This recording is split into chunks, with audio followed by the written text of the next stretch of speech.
How to install an Undersink kit with your ionizer. For the purpose of this demonstration, we're using an Athena ionizer. Your model may be different, but the instructions will still apply.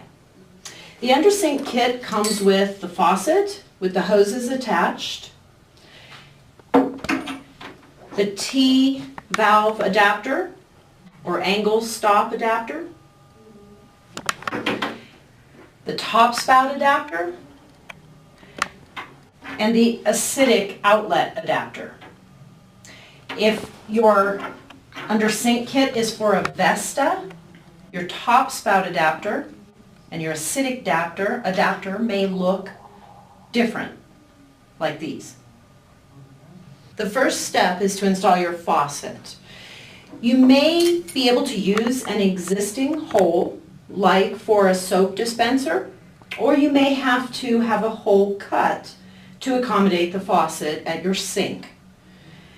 Once you have the hole ready, you will remove the nut and the large washer, then pass the hoses through the hole,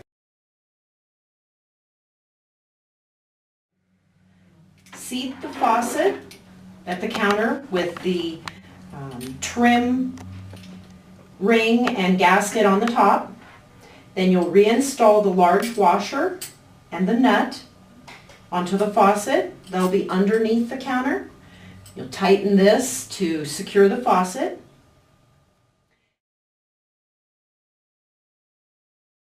The next step is to install the T-valve adapter into the cold water line. The instructions for installing the T-valve and the faucet are explained in detail in the instructions that come with the kit.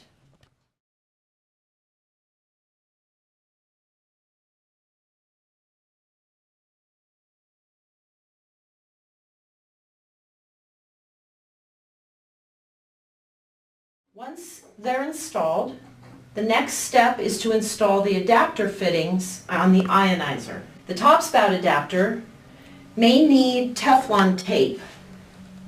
You can wrap some Teflon tape clockwise around the threads, then install the adapter to the top spout of the machine by screwing the adapter into the top spout. Do this by hand instead of with a wrench, so as to not over-tighten the top spout adapter and damage the top spout.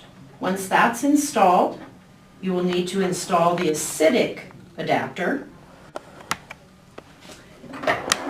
This is on the bottom of the ionizer at the acidic outlet. When installing the adapter, be sure to brace the outlet with your other hand.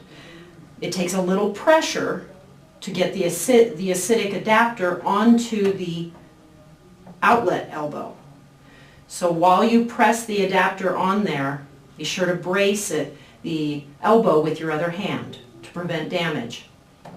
Once those adapters are installed, you're ready to connect your tubing. The blue tube is connected to the cold water line. This is to supply the cold water up to the faucet valve. This will connect into the angle stop adapter that was already installed in your cold water line.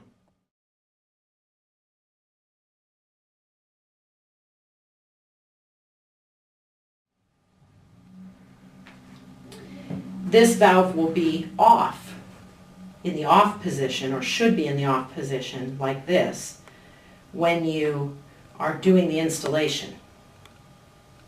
In case you need to disconnect any of these tubes, remember you will need to press the collet or ring that's around the opening while you pull the tube out. Press the collet in with one hand while pulling the tubing out with the other. And when installing the tubing, make sure to insert the tube all the way into the fitting, then give it a little tug to make sure it's secure. The green hose is the hose that brings the water from the faucet to your ionizer. This attaches to the tap inlet connector on your ionizer, pressing the tubing into the fitting just as we did with the cold water line adapter. The red tube is the acidic line that brings the acidic water from your ionizer up to the faucet spout. This attaches to the adapter that we already installed at the acidic outlet on the ionizer.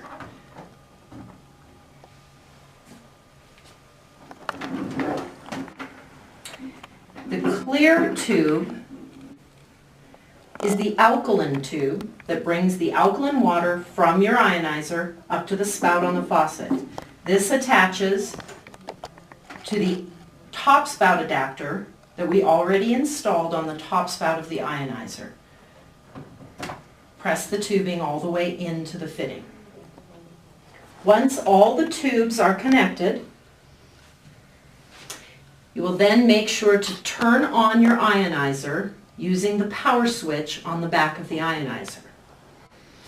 Then, make sure to turn the valve on the front counterclockwise to the fully open position.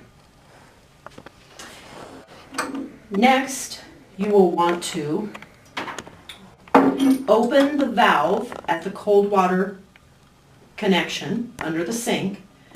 Again, this is the off position.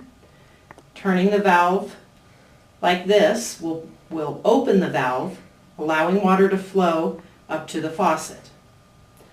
Turn this valve to the open position.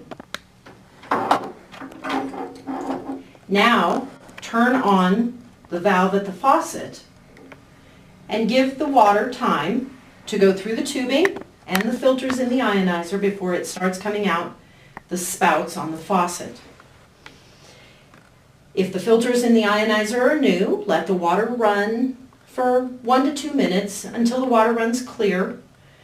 If the filters are not new, you would still want to let the water run for a minute just to rinse out the inside of the faucet. You can then change the settings on your ionizer under the counter to the setting you prefer. Your installation is complete. Enjoy your water.